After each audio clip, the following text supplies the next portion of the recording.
Það ætla átt áfram hérna í föstudagsþættinum og við erum hérna sjálfsögðu á tónlistarhátíðinni í Gærunni á Sauðárkróki og erum að taka þáttinn upp hérna í Mælifelli. Við erum búin að fá fulltrúa sveitafélagsins til okkar því við fréttum að það væri búið að vera alveg brjálað að gera á Sauðárkróki í sumar og það væri varla helgi sem að væri bara frí. Fólk getur uppgefið eftir að sumar, nei. Hvað eiginlega svona mikið að vera á Sauðárkróki? Ég byrja.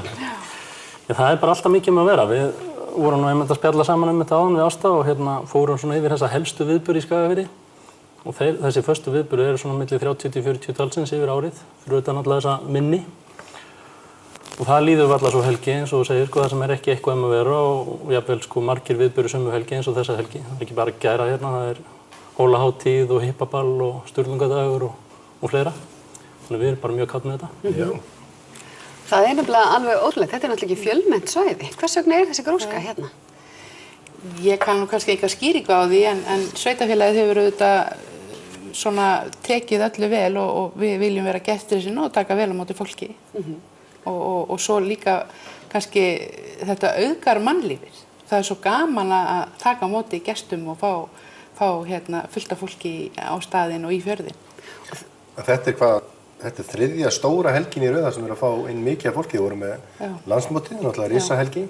Svo vorum við kroksmótið helgin eftir helgi, sem var ennþá meira fjölskyldufólki að koma á helgina. Svo þessi helgi með alla viðburði og næstu helgi erum við með sveitasælu, landbúnaðarsýningu, bændahátíð. Hún gríðarlega vinsæl líka. Það eru einhverjar þúsundir sem þetta þar. Og eru orðin sveitafélagið eftir að taka á móti? Já, við teljum okkur vera það og bara viljum taka á móti fólki. Gistiplássið nóg og nóg af stöðum til að gefa fólki að borða. Gistiplássið ennþá nóg en það svona sem betur fyrir fjölgun ferðamanna hjá okkur eins og annars staðar á landinu og við þurfum að fylgja þessu svona vel eftir, geta tekið á móti öllum sem koma hingað. Og það þarf náttúrulega að hugsa út í margt, það þarf að hugsa út í opnunartíminn í Kaupfélaginu, opnunartíminn í Sundlauginni og svona. Upplýsingamiðstöðinni Við vorum með 1600 börn sem tóku þátt á landsmóti MFÍ, 800 börn á Króksmóti.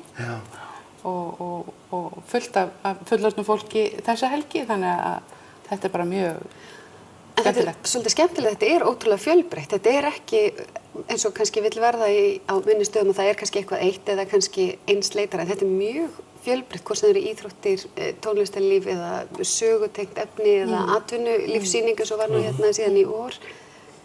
Leggið þið áherslu á að Já, þetta hefur kannski verið svona kostur og galli í Skagafjarðar. Það mjög erfitt að henda reiður á hvað einkenni Skagafjarðar og svona hver ímynd Skagafjarðar. Við tölum oft hestana og kórana okkar og þetta.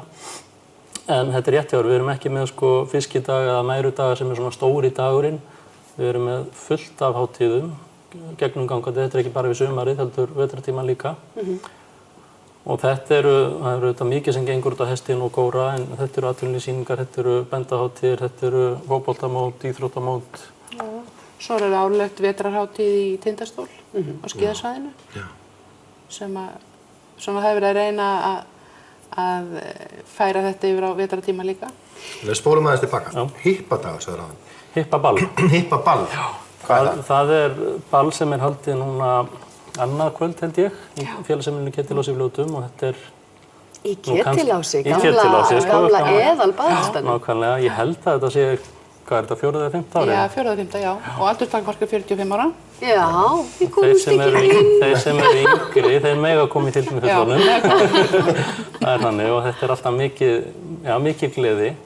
Kettilás náttúrulega var gríðarlega vinsæll ballstaður, er það ekki hérna? Jú, þau eru með marga þarna undan, þannig að þetta er svona þeirra hátíð fjöldamana.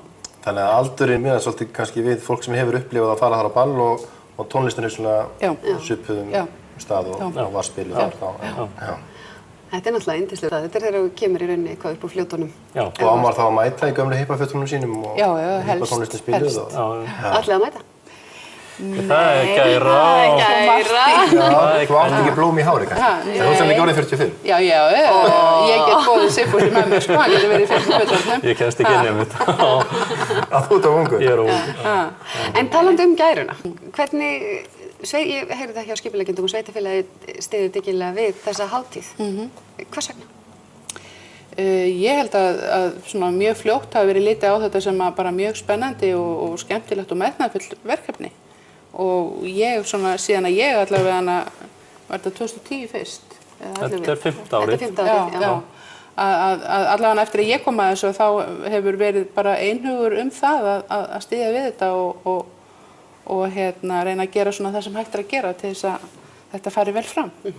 Þetta náttúrulega alveg frábær viðbót í menningar og viðburðarflóruna, skiptið máli og það ekki bara verið að koma hljómsveitum að framfæri, ekki bara heimamanna eða norrlendinga, heldur þetta svona, þetta bara góð hátíð fyrir okkur Skagfirðinga. Nákvæmlega. Og við höfum stutt tilbaki á þessu með bæði beinu framlagi og líka með svona að reyna að koma að þessum ýmsum hætti og vildum auðvitað gera meira en það eru margir viðburðir þannig að við þurfum að koma að mörgu. En atvinnulífið kemur líka þessu, við vorum þetta er skemmtilegt þegar það vinnur saman. Og þetta er svo fallegt allt saman. Er það ekki? Jú. Ég held bara að við þökkum ykkur fyrir og fólk getur náttúrulega kynnt sér starfsemina líka bara á skagafirði.is og svona. Já, visitskagafirði.is, það eru svona helstu viðburðir og hægt að finna allar upplýsingar fjörðinn. Hvernig bara allir þess að drífa sig í Skagafirði? Ég held að það sé bara hygglust hægt að mæla með því. Alltaf nógu með þeim. Já, nákvæmlega. En við ætlum að halda áfram eftir augnablik.